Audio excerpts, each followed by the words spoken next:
Olá, tudo bem?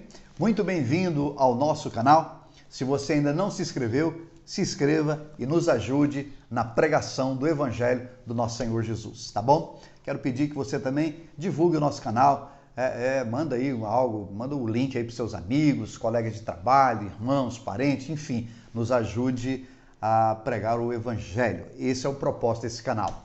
Queridos, hoje eu quero falar um pouquinho sobre objetivos, sobre propósito, sobre você viver a vida cristã focada, entender por que nós estamos aqui e como devemos nos comportar nesse tempo, esperando um tempo futuro que o Senhor nos prometeu, que será um tempo maravilhoso na presença dEle, a vida eterna, não é? O porvir. Tem uma música muito conhecida de todos os cristãos que diz assim: o melhor de Deus está por vir. Mas muitos cristãos, quando cantam essa música, eles cantam pensando na terra. Eles cantam pensando em alguma bênção extraordinária que Deus vai dar em 2021, que Deus vai dar em 2022, não é? Mas aqui na terra. Quando eu canto essa música, eu canto com outra perspectiva. Eu canto com outro entendimento. Quando eu canto o melhor de Deus está por vir, eu penso no arrebatamento da igreja. Eu penso no milênio, daqui a pouco eu vou citar rapidamente. Eu penso na glória futura, que nós viveremos com o Senhor. Porque não existe nada que seja bom nessa terra, nesse tempo onde nós estamos vivendo a queda do homem, nesse tempo de corrupção, de dor, de gemidos, de sofrimento que nós estamos vivendo. Por mais que você receba algo de Deus que seja bom, não pode ser comparado. Não se compara à glória que há de ser revelada em nós. Eu vejo que muitos cristãos, a perspectiva deles é terrena e eles não têm uma perspectiva futura. Amados, o apóstolo Paulo diz que nós devemos viver nesse mundo como se dele nós não fôssemos. E é verdade. Eu estou procurando desenvolver isso. Eu estou aqui, mas eu sei que isso aqui não é a minha realidade. Eu estou focado no futuro. O melhor de Deus está por vir. Pós-arrebatamento da igreja, nós vamos entrar num tempo extraordinário. Você tem aí a grande tribulação na terra, mas as bodas do Cordeiro de 7 anos no céu para aqueles que subirem com o noivo. Você tem o milênio, você tem o juízo de trono branco, né? Você tem o governo da terra e de toda a criação de Deus, onde nós reinaremos com o Senhor, né, por toda a eternidade. Então, de fato, o melhor está por vir, não nessa terra. O apóstolo Paulo diz que se a nossa esperança em Cristo se limita somente às coisas desse mundo, nós somos os mais miseráveis dos homens. Eu quero ler um texto com você que está em Romanos no capítulo 8. Nós vamos ler a partir do verso 18, que diz assim: porque para mim tenho por certo que os sofrimentos do tempo presente, então vai ter sofrimento, o tempo presente é hoje, tem sofrimento, tá? Não podem ser comparados com a glória a ser revelada em nós. Não pode ser comparado. Eu estou sofrendo muito, está difícil. Fica firme, meu irmão, porque há uma glória que vai ser revelada em você que não dá nem para comparar. Verso 19. A ardente expectativa da criação aguarda a revelação dos filhos de Deus, pois a criação está sujeita à vaidade, não voluntariamente, mas por causa daquele que a sujeitou, na esperança de que a própria criação será redimida do cativeiro da corrupção para a liberdade da glória dos filhos de Deus. Porque sabemos que toda a criação, em um só tempo, geme e suporta angústias até agora. Hoje, os dias de hoje, esse tempo, a criação está gemendo e suportando dores, sofrimentos. 23. E não somente ela, não somente as pessoas do mundo, mas também nós, que temos as primícias do Espírito, igualmente gememos em nosso íntimo, aguardando a adoção de filhos, a redenção do nosso corpo. Esse corpo tão deteriorado pelo pecado, esse corpo tão estragado pela queda do homem, pelo pecado, esse corpo que cada dia fica mais velho, mais enrugado, mais doente e que a cada dia fica pior. Esse corpo, um dia, ele vai ser restaurado. né, nós receberemos o corpo de Jesus, o corpo glorificado do Senhor, aquele que ele apareceu aos discípulos após a ressurreição. 24. Porque na esperança fomos salvos. Ora, a esperança que se vê não é esperança, pois se alguém vê, como espera? Mas se esperamos o que não vemos, com paciência aguardamos. Deixa eu falar aqui algumas coisas para você que eu acredito ser importantes para que você possa focar. Focar no seu ministério, na sua vida cristã, servir a Deus, entender os nossos dias, entender o porquê nós estamos aqui, o propósito de nós estarmos aqui hoje e a glória a ser em nós revelada. Em primeiro lugar, queridos, nós temos, nas últimas décadas, se desenvolveu uma ideia, ela vem lá dos Estados Unidos e acabou tomando a igreja no Brasil. A ideia de que nós podemos parar de sofrer. Né? A ideia de que a vida cristã tem como você viver ela de uma forma que você vai ser muito abençoado e não tem sofrimento, não tem dor, né? Só prosperidade, carrão e mansão, enfim, você não vai ter mais problema. Né? Tem uma denominação no Brasil que o slogan dela é: pare de sofrer. Quem não quer parar de sofrer? Né? Então se desenvolveu essa ideia do evangelho sem sofrimento. Não é? Mas esse evangelho não é bíblico. Jesus diz: no mundo tereis aflições. Foi Jesus quem disse isso. Mas ele disse: mas tem de bom ânimo, eu venci. Então nós vamos ter. Ele diz aqui, amados, nesse texto que nós lemos, que tanto a criação, né, as pessoas não convertidas, que não ainda são filhos de Deus, porque nós precisamos entender que toda pessoa criada por Deus não é filho de Deus. Toda pessoa criada por Deus é chamada de criatura. Então ele fala assim: a criação geme. Quem que é essa criação que está gemendo? As pessoas que não conhecem Jesus. As pessoas que ainda não são filhos, ainda não são filhos de Deus. Eles estão gemendo em angústia, sofrimento, mas ele diz aqui: e nós também igualmente. Então acontece para o cristão e acontece para o não cristão.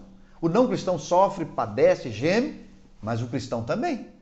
Foi Jesus quem disse, não é? Você olha para a vida dos apóstolos, você olha para a vida da igreja do primeiro século, hoje no Oriente, né? Vira e mexe eu vou ao Oriente, na Índia, por exemplo, e muitos outros lugares no Oriente, no Egito e muitos outros países, na Coreia do Norte, cristãos são mortos pela causa, cristãos estão sofrendo, e sofrendo muito, sofrendo dores, gemendo, esperando, não é? Que isso mude. Isso vai mudar porque o texto que nós lemos aqui hoje mostra que nós estamos aguardando um tempo em que o Senhor vai mudar tudo isso. Mas hoje, o nosso momento é momento de dor, de sofrimento. Não está aí a pandemia, o mundo não está gemendo e sofrendo, e os cristãos não estão inseridos nesse contexto. Quantos cristãos morreram? Quantos pastores morreram de Covid? Não é? Quantas famílias de pastores estão sofrendo a dor da perda? Eu tenho alguns amigos pastores que se foram nessa pandemia. Então, vamos entender isso. Esse evangelho que isenta você do sofrimento aqui na terra, ele não é bíblico. Eu não estou falando que você não pode se livrar de forma milagrosa, poderosa em Deus. Claro que pode. Edifica a sua fé, construa a sua fé em Deus, não é? Construa a sua vida no Senhor. Deus é um Deus de milagres, você pode orar e Deus fazer milagres, tirar você do sofrimento. Claro que pode, mas esse tempo que nós estamos vivendo é um tempo de sofrimento. Eu vou ler de novo o verso 18 para você, que diz assim: porque para mim tenho por certo que os sofrimentos desse tempo presente, hoje, agora, 2020, não podem ser comparados à glória em nós a ser revelada. Então tem uma glória que vai ser em nós revelada, que, olha, não se compara com o que nós estamos passando nesse momento. É interessante, amados, nós precisamos viver com foco. Eu falo muito isso para os cristãos. Viva com foco. Ele diz aqui que essa geração, a atual geração, hoje, ela está gemendo. Verso 20 diz: pois a criação está, verso 21, na esperança de que a própria criação será redimida do cativeiro da corrupção. Quem corrompeu a criação? O pecado. O pecado corrompeu. A criação hoje está vendo debaixo da corrupção do pecado. Mas nós podemos ser usados por Deus, porque diz aqui que Esse povo, essa criação aqui, está esperando a manifestação dos filhos de Deus. Está esperando que eu e você vá até eles e anuncie, né, uma forma de ficar livre dessa corrupção, de se livrar dessa corrupção do pecado e fazer parte para a liberdade, ele diz, para a liberdade da glória dos filhos de Deus. Então, nesse mundo com sofrimento, os filhos de Deus vivem na liberdade da glória de Deus. E a criação que está sofrendo aí, está esperando eu e você ir até eles e anunciar um tempo sem a corrupção do sofrimento, trazer eles para a liberdade, arrancar ele do império das trevas e levá-los para o reino do Filho do seu amor. Em Mateus 24, 14, Jesus disse, este evangelho do reino será anunciado a todas as nações como testemunho, então virá o fim. Esse é o nosso foco hoje. Não vamos ficar envolvidos nesse evangelho que está desenvolvendo uma vida só para a terra, não. Vamos entender que nós estamos aqui por um propósito. Nós estamos aqui como agentes do Senhor, como ministros do Senhor, para libertar a criação. Ela está numa expectativa, ela está esperando o movimento da igreja, o movimento meu e seu na direção deles, para arrancá-los do cativeiro da corrupção. Então vamos viver a vida cristã com foco. Vamos focar no nome de Jesus. Amém, queridos? É interessante que diz aí que há uma esperança. Eu quero ler com você o verso 22 diz assim, porque sabemos que toda a criação em um só tempo geme e suporta a aflição, as angústias até agora. Então o mundo lá fora está gemendo, está sofrendo até agora. Mas no verso 23 ele diz, e não somente ela, mas também nós, os cristãos, que temos as primícias do Espírito, igualmente gememos no nosso íntimo, aguardando a adoção de filhos, a redenção do nosso corpo. Bom, deixa eu te falar duas coisas em cima desse verso 23. Primeiro, o mundo está sofrendo, mas não tem o Espírito. Eles estão sofrendo, mas não tem Deus. Nós estamos aqui nesse mundo de sofrimento, mas nós temos as primícias do Espírito. O mundo sofre no intelecto, sofre na carne, mas eles não conseguem, eles não têm força para vencer isso. É por isso que a expectativa deles é os filhos de Deus, que pode ensiná-los como eles terem o Espírito de Deus, para que eles possam ter força e gemer, mas gemer esperando com paciência a redenção, não é? Esperando a adoção de filhos, a redenção do nosso corpo. Esse corpo deteriorado, tão estragado pelo pecado, ele será renovado, ele será glorificado. Ele receberá, nós receberemos um novo corpo, aquele mesmo que Jesus apareceu aos discípulos após a sua ressurreição. Um corpo glorificado, que não tem doença, que não sofre dor, que não tem sofrimento, que não tem angústia, que não tem nada que o atinge. Mas isso está no futuro. Nós estamos esperando esse momento. Enquanto nós esperamos esse momento, nós anunciamos a criação. Nós anunciamos às pessoas que não têm Jesus a esperança. Nós anunciamos para eles a salvação em Cristo Jesus. Nós estamos aqui como agentes do Senhor, que já fomos libertos da angústia desse mundo. Estamos hoje aguardando uma expectativa. Temos o Espírito Santo que nos fortalece, que nos ajuda a esperar o momento da redenção do nosso corpo, mas durante esse tempo, vamos ter foco, vamos anunciar que o melhor de Deus está por vir no futuro. Esse evangelho para a terra, ele não existe, não é? Ele agrada muita gente, porque aqueles que não têm esperança do futuro, porque a esperança diz respeito àquilo que está no futuro, né? No verso 24 ele diz, porque na esperança fomos salvos. Nós somos salvos na esperança de que o Senhor virá e que o Senhor vai restaurar a terra, que o Senhor vai nos restaurar, que o Senhor vai nos dar um corpo glorificado. Então ele diz, porque na esperança fomos salvos. Ora, a esperança que se vê não é esperança. Então pare de querer ver agora, porque isso está no futuro. No futuro tem uma terra sem dor. No futuro tem uma vida sem angústia. No futuro tem uma vida sem sofrimento. Mas está no futuro. A esperança diz respeito ao que está lá na frente, ao que está no futuro. Aí ele completa. Ora, a esperança que se vê não é esperança. Pois o que se vê, como espera? Mas no verso 24 ele encerra de forma maravilhosa. Ele diz, mas Mas se esperamos o que não vemos, com paciência aguardamos. Vamos aguardar com paciência, mas não vamos perder o foco. Vamos entender 3 coisas básicas. Primeiro, nenhum sofrimento nessa terra, por mais intenso que ele seja, pode compensar, pode ser comparado à glória em nós a ser revelada. Sabe qual é um dos problemas da igreja hoje? É que ela não aprendeu a suportar provações. Ela não aprendeu a natureza da tribulação. A tribulação ela não vem para te destruir. A tribulação ela vem para provar para você o Deus que você tem. Então nós temos uma geração de cristãos que não sabe resistir às angústias, que não sabe resistir às provações, que não sabe sofrer por amor a Cristo, que não entende o propósito das provações, das adversidades. Elas vêm para mostrar a nós o Deus que nós temos, o poder do Deus que nós temos. Então não vamos à procura de um evangelho sem sofrimento, sem angústias, porque não existe. Enquanto nós estivermos aqui nessa terra corrompida pelo pecado, haverá dor, haverá sofrimento.